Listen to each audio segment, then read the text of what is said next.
Halo, assalamualaikum warahmatullahi wabarakatuh. Jumpa lagi di channel 59 yang membahas tentang hutan dan kehutanan. Di video sebelumnya, kamu udah tahu banyak tentang hutan hujan tropis serta klasifikasinya berdasarkan ketinggian tempat dan berdasarkan faktor klimatis. Untuk kali ini, channel 59 akan berbagi pengetahuan tentang tipe hutan berdasarkan faktor edapis.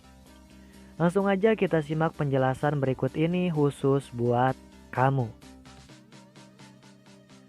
7 tipe hutan berdasarkan faktor edapis. Yang pertama adalah hutan bakau atau hutan mangrove. Hutan bakau adalah hutan yang tumbuh di atas rawa-rawa berair payau dan dipengaruhi oleh pasang surut air laut. Hutan ini tumbuh khususnya di tempat-tempat di mana terjadi pelumpuran dan akumulasi bahan organik, baik di teluk-teluk yang terlindung dari gempuran ombak maupun di sekitar muara sungai di mana air melambat dan mengendapkan lumpur yang dibawanya dari hulu. Ekosistem hutan bakau bersifat khas, baik karena adanya pelumpuran yang mengakibatkan kurangnya aerasi, salinitas tanahnya yang tinggi, serta mengalami daur penggenangan oleh pasang surut air laut.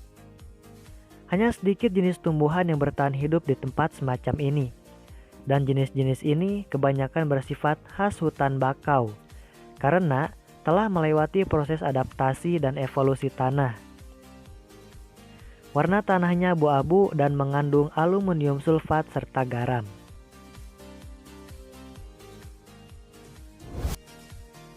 Yang kedua adalah hutan pantai.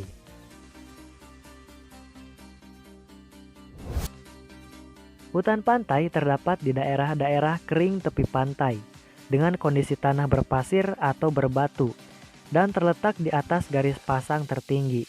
Umumnya jarang tergenang oleh air laut, namun sering terjadi atau terkena angin kencang dengan embusan garam. Biasanya terletak berdampingan atau berada di belakang hutan mangrove. Ciri-ciri hutan pantai ini adalah tanahnya yang berpasir atau berbatu karang dan kering, dipengaruhi uap air laut, miskin jenis pohon atau tumbuhan, dan lapisan tajuknya yang sederhana. Apabila dilihat perkembangan vegetasi yang ada di daerah pantai, maka sering dijumpai dua formasi vegetasi, yaitu formasi Pescapre dan formasi Barringtonia. Yang ketiga adalah hutan rawa.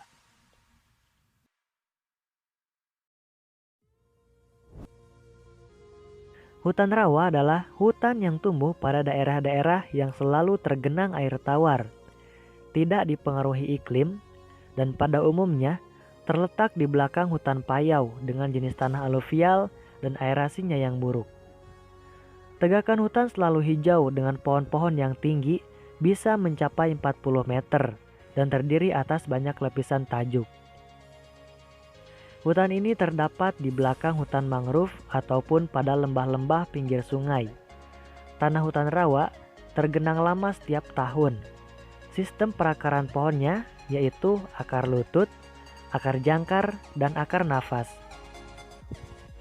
Hutan rawa terdapat hampir di seluruh wilayah Indonesia, misalnya di Sumatera bagian timur, Kalimantan Barat, Kalimantan Tengah, Maluku, dan Irian Jaya bagian selatan.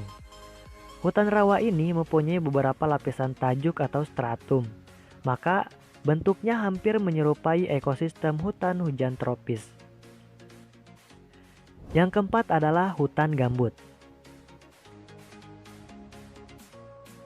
Hutan gambut adalah hutan yang tumbuh di atas kawasan yang digenangi air dalam keadaan asam dengan pH 3,5 sampai dengan 4. Hal itu tentunya menjadikan tanah sangat miskin hara.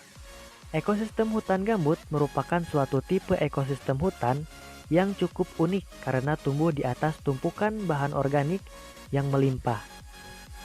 Daerah gambut pada umumnya mengalami genangan air tawar secara periodik, dan lahannya memiliki topografi bergelombang kecil sehingga menciptakan bagian-bagian cekungan tergenang air tawar.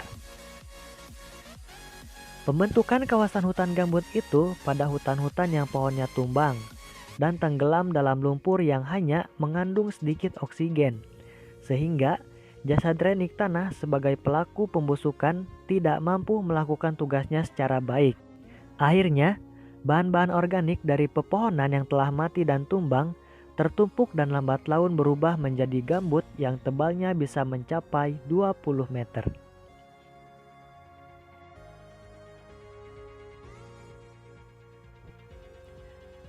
Yang kelima adalah hutan kerangas.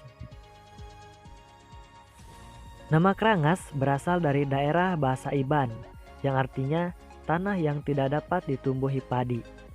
Hal ini disebabkan karena tanah kerangas adalah pasir silika yang sangat sarang atau drainase tinggi, miskin hara, berstruktur kasar, dan mudah kering.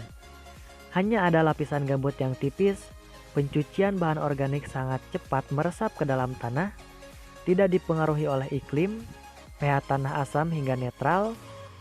Lantai hutan kerangas moderat ditutupi oleh lumut, sehingga lapisan tanah atas menyerupai karpet. Tanah-tanah pada hutan kerangas ditutupi oleh bahan-bahan organik yang setengah membusuk dan berwarna coklat kehitaman. Sedang pada daerah yang terbuka ditutupi pasir putih 0,5 sampai dengan 5 cm dan di bawahnya berwarna gelap. Lapisan tanah lemah karena pengaruh lumut. Tegakan pohon jarang, pohon raksasa kurang meskipun masih dijumpai pada hutan kerangas moderat. Liana ukuran besar jarang dijumpai, banyak dijumpai anggrek, sehingga kerangas sering disebut habitat anggrek, serta terdapat tumbuhan merambat sejenis kantong semar.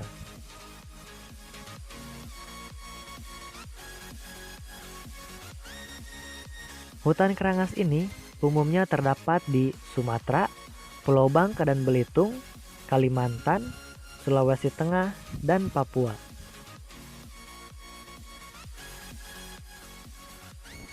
Yang keenam adalah hutan riparian. Hutan riparian dijumpai di pinggir sungai, daerah belokan aliran sungai, dan juga sering dijumpai di tengah-tengah sungai. Terbentuk akibat dari tumpukan sedimen yang dibawa aliran sungai.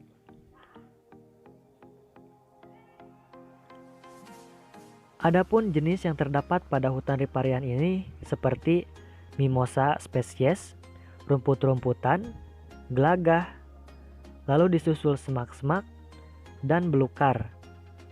Pohon jenis bungur, Hibiscus spesies, Veronema, Octomeles sumatrana, Ceiba petandra, Anthrocephalus kadamba, dan jenis pioner lainnya.